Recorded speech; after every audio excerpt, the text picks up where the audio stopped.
Rollapadu sanctuary పక్షి సంరక్షణ కేంద్రం ఎక్కడ ఉంది? కర్నూలు.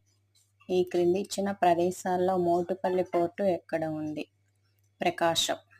ఈ కింది ఇచ్చిన ప్రదేశాల్లో బొబ్బిలి కోట ఎక్కడ ఉంది? విజయనగరం.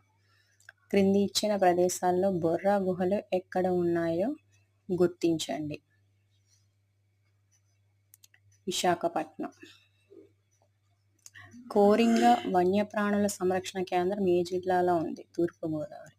కొల్లేరు సరస్సు ఎక్కడ ఉంది? పశ్చిమ గోదావరి. ఇస్రో ఉపగ్రహ రాకెట్ ప్రయోగం కేంద్రం ఎక్కడ ఉంది? నెల్లూరు. అమరావతి స్తూపం ఎక్కడ ఉంది? గుంటూరు. చంద్రగిరి కోట ఎక్కడ ఉంది? చిత్తూరు.